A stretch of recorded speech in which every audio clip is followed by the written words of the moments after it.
Hello students, आज की class में आपका स्वागत है।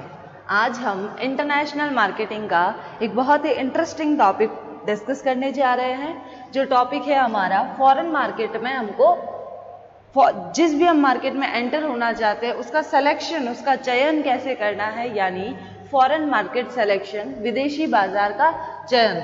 आज हम उस टॉपिक के बारे में बात करेंगे कि एक कंपनी जब भी अगर फॉरेन मार्केट में एंटर करना चाहती है तो वो अपने मार्केट को कैसे चूज करे, कौन से फैक्टर्स को ध्यान में रखे, कौन सी प्रोसेस यूज करे, वो सारा कुछ हम इसमें पढ़ेंगे। तो सबसे पहले देख लेते हैं बेसिक हमारा कि अंतर्राष्ट्रीय विपणन में जाने वाले निर्णयों में से सबसे इंपॉर्टेंट जो है वो मार्केट सिलेक्शन है। आप फॉरेन मार्केट में, इंटरनेशनल मार्केटिंग का मतलब क्या होता है कि आप दो या दो से अधिक देशों में क्या करते हो, अपनी जो मार्केटिंग एक्टिविटीज है उनको एग्जीक्यूट करवाते हो, यही होता है। अगर आप मार्केटिंग, इंटरनेशनल मार्केटिंग कर रहे हो, इसका मतलब है कि आप दूसरे देश में जाकर वहां अपनी गुड्स एंड सर्विसेज सेल कर रहे हो। तो इन शॉर्ट आपको वहां एक मार्केट सेलेक्ट करना पड़ेगा, और जो मार्केट सेलेक्ट करना है वो आपका सबसे इंपॉर्टेंट डिसीजन होगा। विश्व बाजार लगभग 200 छोटे बड़े राष्ट्रीयों से मिलकर बना है, यानी कि पूरे वर्ल्ड में 200 लगभग अप्रोक्स 200 कंट्रीज है जिनको हम मार्केट मान सकते हैं, जिनमें से प्रत्येक राष्ट्र की अलग अलग, हर कंट्री की अलग अलग क्वालिटीज होती है, अलग अलग कैरेक्टरिस्टिक्स होती है, अलग नेचर होता है, कल्चर अलग होता है। तो हमको ये देखना है कि हमारा प्रोडक्ट किस नेचर, किस कल्चर, किस लोगों के अकॉर्डिंग बनाया गया है, तो हमको उसी मार्केट में सेल करना है। तो वो डिसीजन हमको लेना होगा। फिर है कि कोई भी फर्म विश्व के सभी बाजारों में अपना कार्य नहीं कर सकती। क्या ऐसा पॉसिबल है? क्या एक कंपनी पूरे वर्ल्ड में काम कर रही है? पॉसिबल ही नहीं है। फिर दे रखा है कि ऐसे अनेक घटक है जो फर्म के लिए कुछ विदेशी बाजारों में प्रवेश को संभव बनाते हैं या कुछ बाजारों में प्रवेश को अत्यधिक जटिल बना देते हैं। कुछ ऐसे फैक्टर्स है, अभी हम डिस्कस भी करेंगे फैक्टर्स के बारे में भी। कुछ फैक्टर्स ऐसे हैं जो कॉम्प्लेक्सिटी और इजी दोनों चीजों में काम आ सकते हैं। अब फॉरेन मार्केट सिलेक्शन का जो प्रोसेस है उसको इजी बनाना है तो भी हमको कुछ फैक्टर की हेल्प मिलेगी, और अगर आपका कॉम्प्लेक्स बन रहा है इसका कारण भी कुछ फैक्टर्स ही होंगे। फिर है कि कुछ बाजार राजनीतिक और अन्य कारणों से अत्यंत रिस्कफुल होते हैं, यानी कि कुछ ऐसी कंट्रीज होती है, कुछ ऐसे मार्केट्स होते हैं जहां पर पॉलिटिकल इश्यू की वजह से फॉरेन मार्केट का सिलेक्शन बहुत डिफिकल्ट हो जाता है। क्लियर है यहां तक?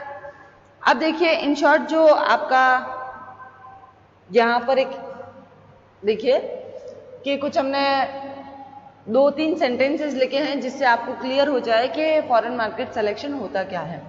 अंतर्राष्ट्रीय विपणन हेतु बाजार चयन में विभिन्न घटकों की अहम भूमिका होती है।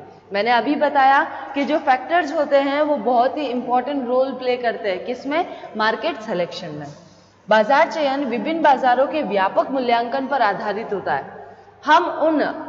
जब भी हम मार्केट, एक बात बताओ, आप अगर किसी भी चीज को सेलेक्ट कर रहे हो, अगर आपके सामने, जस्ट एग्जांपल लीजिए, अगर आपके सामने 2 पेन है, ठीक है, दोनों में से किसी एक को अगर चूज करना है तो दूसरी को तो कंपेयर करोगे, दूसरी को इवेल्युएट करोगे, यानी कि हम जो पेन खरीद रहे हैं वो दूसरी से कैसे ज्यादा अच्छी है और कैसे हम उसको इवेल्युएट करेंगे, किस तरह से हम उसकी क्वालिटी को परखेंगे।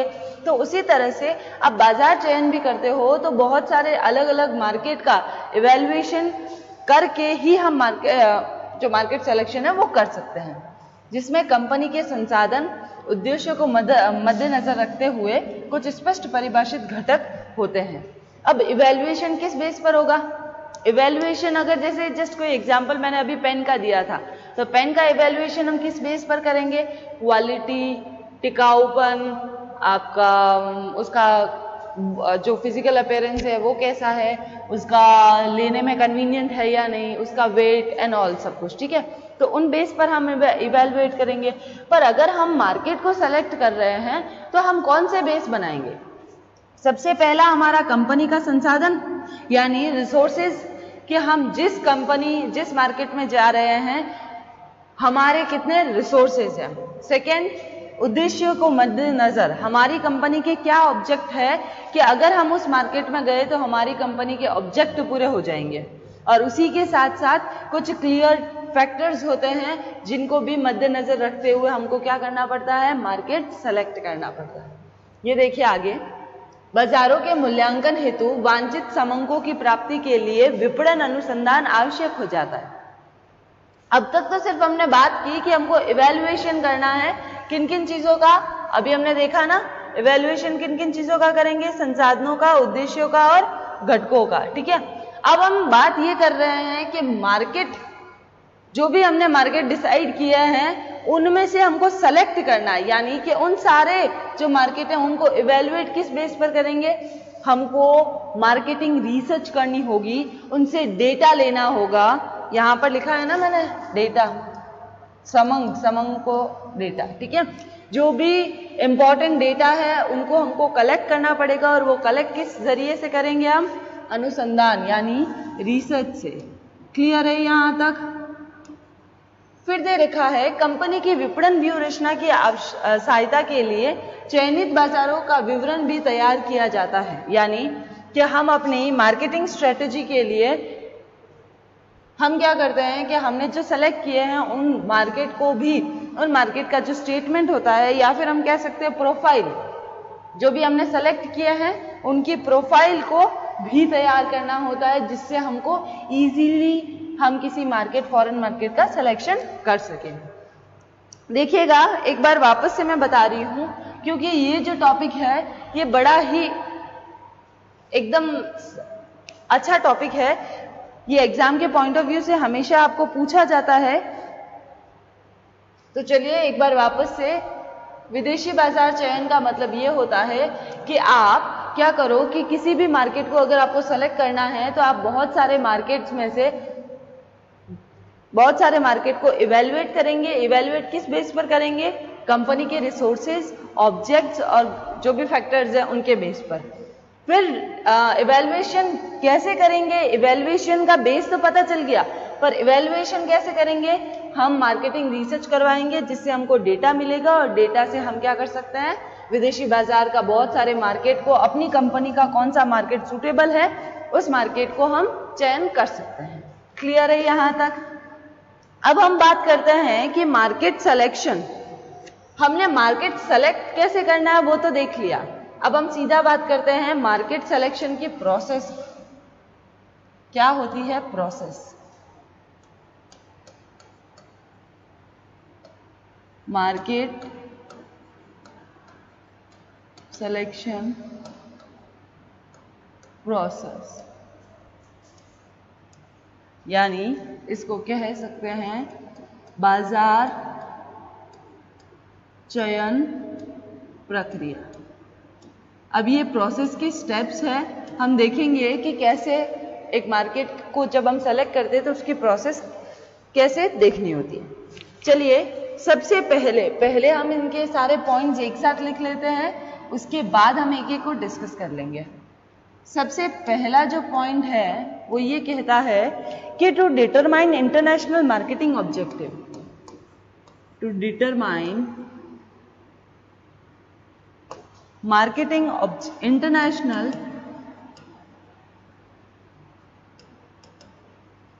इंटरनेशनल मार्केटिंग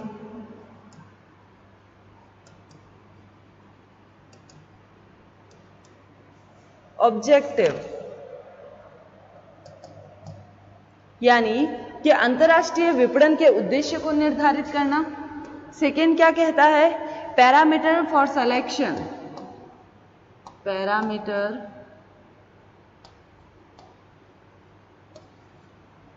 फॉर सिलेक्शन, यानी कि चयन हेतु मापदंड। ठीक है, इनको वैसे हम एक एक को डिस्कस करेंगे ताकि आपको समझ आ जाए। चलिए फिर थर्ड पर देखते हैं। थर्ड क्या कहता है, प्रिलिमिनरी स्क्रीनिंग, प्रारंभिक छानबीन, प्रिलिमिनरी, एक second, screening.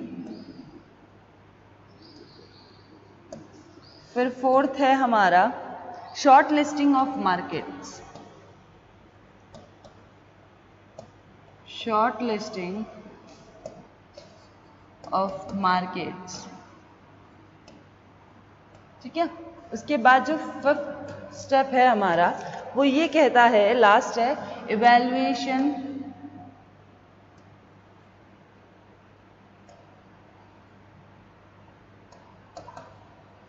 Evaluation and control, ठीक है। चलिए अब हम इनको एक एक को एक्सप्लेन कर देते हैं, ताकि एक एक पर बात कर लेते हैं कि क्या होता है, कैसे ये प्रोसेस काम करती है, वो देख लेते हैं। तो चलिए सबसे पहला हम कौन सा स्टार्ट करेंगे? सबसे पहला हम लेंगे to determine international marketing objective. सबसे पहला हम ये ले लेते हैं, टू डिटरमाइन इंटरनेशनल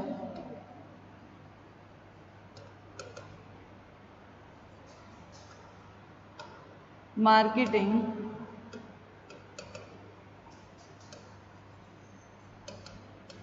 ऑब्जेक्टिव्स। अब ये क्या कहता है उस पर बात करते हैं कि अंतर्राष्ट्रीय विपणन हेतु बाजार चयन के संबंध में प्रथम सबसे इंपॉर्टेंट जो ये हमारा फर्स्ट स्टेप है, ध्यान रखना, ठीक है। इसको नंबर लगा देते हैं ताकि ध्यान में रहे।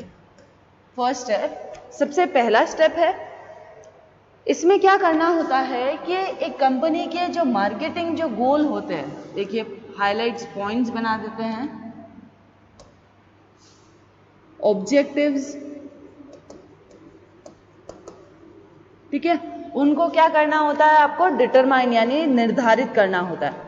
विभिन्न बाजारों में प्राय विभिन्न प्रकार की विशेषताएं, आकर्षण के बिंदु पाए जाते हैं, यानी कि हर अलग अलग कंपनी में क्या होता है, हर अलग अलग मार्केट में क्या होता है कि एक प्रकार की स्पेशल कैरेक्टरिस्टिक्स होती है। मार्केट में भी कैरेक्टरिस्टिक्स होती है कि इस मार्केट की ये विशेषता है, ठीक है। तो उस मार्केट को भी हमको मद्देनजर रखते हुए हमारे कंपनी के गोल डिसाइड करने हैं। फिर है आपके कि यह संभव है कि एक फर्म के लिए अंतर्राष्ट्रीय विपणन के सभी उद्देश्यों की पूर्ति संभव नहीं है, अतः एक फर्म उन बाजारों का चयन कर सकती है जो उसके अंतर्राष्ट्रीय उद्देश्यों के निकटतम या अनुरूप हो।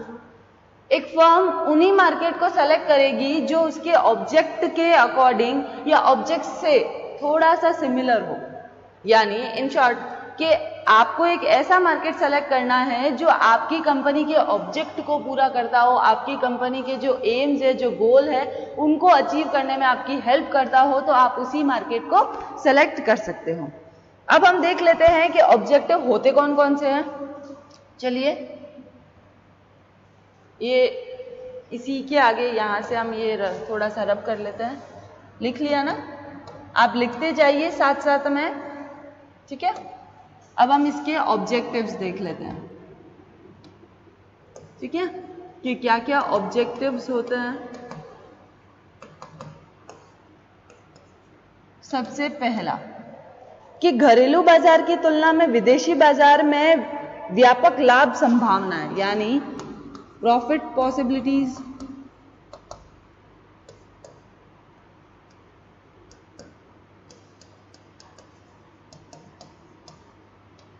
ज्यादा है, ठीक है, प्रॉफिट ज्यादा मिलने के चांसेस है। विदेशी बाजारों में विकास के विशाल अवसर विद्यमान होते हैं, यानी कि big opportunity for development, big opportunity for development, clear है। फिर नेक्स्ट है कि घरेलू बाजार में बाधाएं और परिपक्वता स्तर तक आ जाना। एक बात बताओ, अगर हमारा एक एग्जाम्पल लेते हैं, बीच में ही इस पॉइंट को समझने से पहले आपको एग्जाम्पल समझना होगा। इंडिया में ए नाम का प्रोडक्ट 2006 में आया था, ठीक है। अब वो 2021 में अब उसका मैच्योरिटी लेवल आ गया। प्रोडक्ट की लाइफ साइकिल देखी है ना आपने, जिसमें 4 लेवल होते हैं, इंट्रोडक्शन, ग्रोथ, मैच्योरिटी और डिक्लाइन, ठीक है।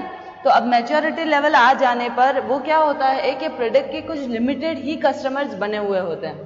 तो उस मैच्योरिटी लेवल वाले प्रोडक्ट को हम क्या करते हैं कि यहाँ जापान में क्या करते हैं, उनको उस मैच्योरिटी लेवल वाले प्रोडक्ट को सेल करने की ट्राई करते हैं, ठीक है। तो यहाँ पर तो वो इंट्रोडक्शन पार्ट है ना, जापान में क्या पहले ये आया था? नहीं, पहले ये कहाँ था? 2006 से इंडिया में वो प्रोडक्ट 2006 में इंट्रोडक्शन पार्ट में था। उसके बाद धीरे धीरे आज वो 2021 में कहाँ आ गया है? मैच्योरिटी लेवल तक आ गया है। पर जापान में आज ही हमने उसको लॉन्च किया है उस प्रोडक्ट को, तो वो क्या होगा? हमारा इंट्रोडक्शन पार्ट, जिससे उस कंपनी के प्रोडक्ट के चलने की संभावनाएं बढ़ जाती है। क्लियर है यहाँ पर ये एग्जाम्पल। फिर है हमारा प्रतिस्पर्धा में वृद्धि, इंक्रीज इन कंपटीशन। क्लियर है। फिर नेक्स्ट दे रखा है कि राजकीय नीतियों और नियमों से प्रेरित होना, यानी रूल्स एंड रेगुलेशन।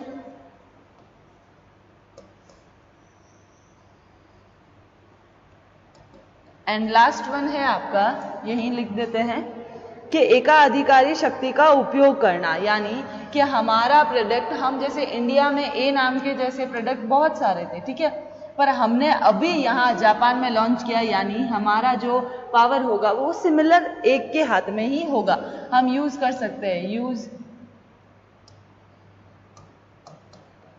पावर्स।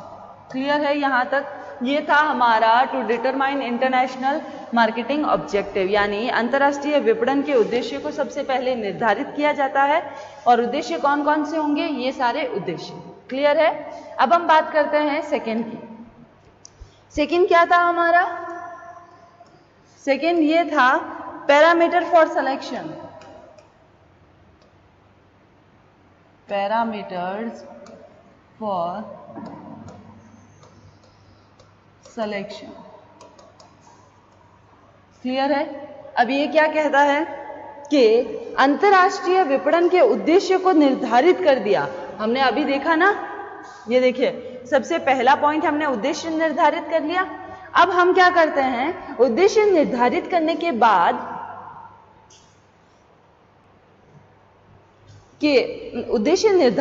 के बाद उचित मूल्यांकन और चयन हेतु स्पष्ट परिभाषित मापों और मूल्यांकन घटकों का निर्धारण कर लेते हैं कि हमने सिलेक्शन किस बेस पर किया है, हमारे पैरामीटर्स क्या है, हमारा स्टैंडर्ड क्या है, वो हमको क्या करना है? फिक्स कर देना है।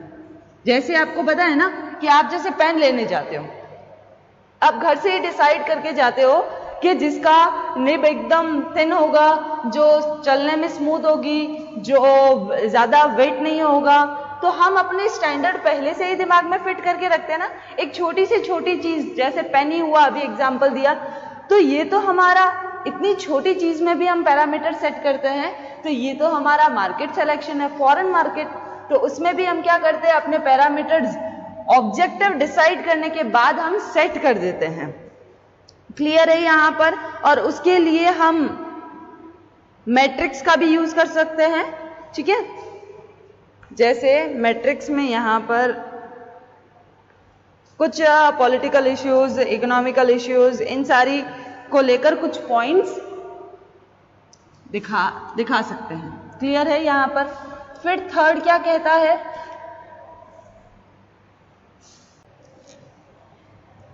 थर्ड हमारा है प्रिलिमिनरी, एक सेकेंड, प्रिलिमिनरी स्क्रीनिंग। ये क्या कहता है देख लेते हैं, चलिए। ये हमारा है थर्ड, ठीक है, ये हमारा है सेकेंड। ये कहता है कि बाजार चयन के घटकों को निर्धारित करने के बाद, जो देखो सबसे पहला था हमारा, हमने ऑब्जेक्ट डिसाइड कर लिए, उसके बाद हमको क्या करना है, हमारे पैरामीटर्स यानी हमारे मापदंड चयन करना है, ठीक है, मापदंड को फिक्स करना है।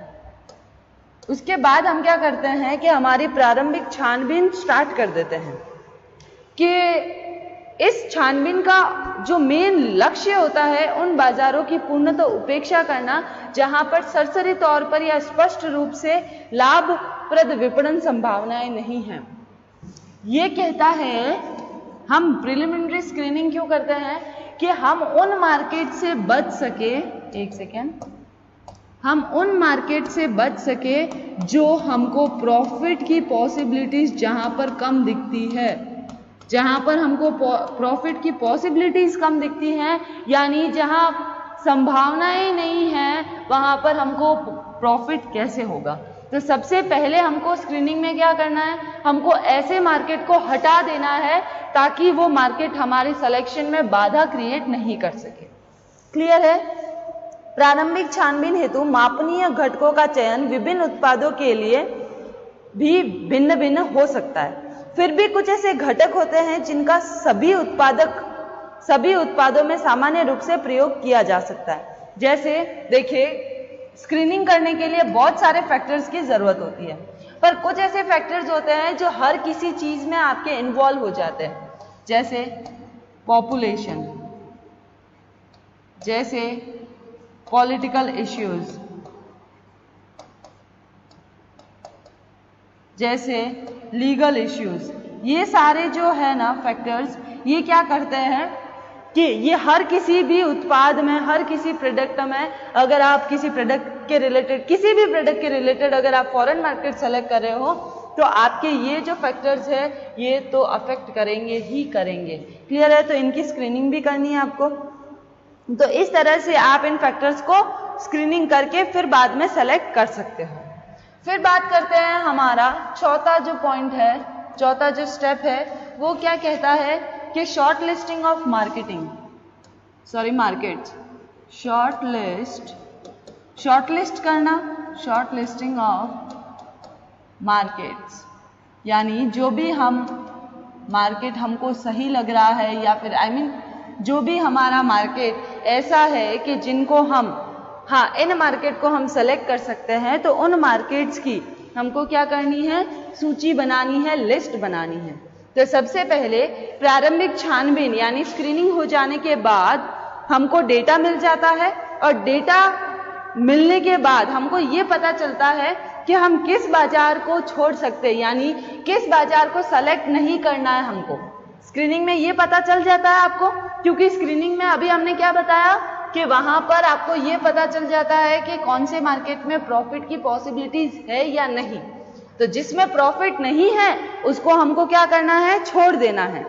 प्रारंभिक छानबीन के बाद भी ऐसे अनेक बाजार हो सकते हैं जिन पर विचार नहीं किया जा सका हो या जिन पर विचार किया जाना है और लाभप्रद साबित हो सकता है। क्लियर है? बाजारों की संक्षिप्त सूची तैयार करने का उपयुक्त मुख्य उद्देश्य उन सीमित बाजारों की संख्या ज्ञात करना है जो चयन के लिए कंपनी की दृष्टि से संतोषप्रद होते हैं, यानी कि हमको ऐसे मार्केट सेलेक्ट करने हैं जो हमारे प्रोडक्ट के रिगार्डिंग सूटेबल हो। क्लियर है? यानी कि हम ऐसे मार्केट ही सेलेक्ट करें जो हमारे प्रोडक्ट हमको या हमारे कंपनी के ऑब्जेक्ट को कंप्लीट कर सके और जहां पर प्रॉफिट ज्यादा हो। तो हमको शॉर्टलिस्ट करना है। उसके बाद जो लास्ट जो पॉइंट है हमारा, फिफ्थ स्टेप, वो ये कहता है कि आपका evaluation and control, evaluation and control, ये क्या कहता है देखिएगा। लास्ट पॉइंट है आपका प्रोसेस का। ये कहता है कि बाजारों की, अगर आपने मार्केट को शॉर्टलिस्ट कर ही दिया है तो उसका जो डीप एनालिसिस है वो उन सारे फैक्टर को, यानी कि जो भी हमारा एनालिसिस है वो किस बेस पर करेंगे, बेस क्या होगा हमारा, फैक्टर्स, वो सारे फैक्टर्स जो हमारे प्रोडक्ट को, हमारे कंपनी को या हमारे मार्केट को क्या करते हो, अफेक्ट करते हो, वो सारे फैक्टर्स को हम मद्देनजर रखते हुए हम अपने इवैल्यूएशन करेंगे। और अगर उन पर ध्यान देना या फिर उन फैक्टर्स को कंट्रोल में लाने के लिए तो हम वहां पर कंट्रोलिंग भी यूज कर सकते हैं। तो ये था हमारा प्रोसेस। देखिएगा, सबसे पहले हमने पढ़ लिया है market to determine international marketing objective देख लिए हैं। उसके बाद हमने पैरामीटर ऑफ फॉर सिलेक्शन देख लिया। उसके बाद प्रिलिमिनरी स्क्रीनिंग, देन उसके बाद शॉर्ट लिस्टिंग कर लिया हमने मार्केट्स का, और उसके बाद शॉर्ट लिस्ट करने के बाद evaluation and controlling process use किए। तो आज का ये हमारा जो टॉपिक था सिलेक्शन प्रोसेस हमारे मार्केट की, ये देखिए बाजार चयन की प्रक्रिया, वो यहीं खत्म करते हैं और इसी के आगे मार्केट सिलेक्शन का नेक्स्ट टॉपिक हम नेक्स्ट क्लास में कंटिन्यू करेंगे। Thank you.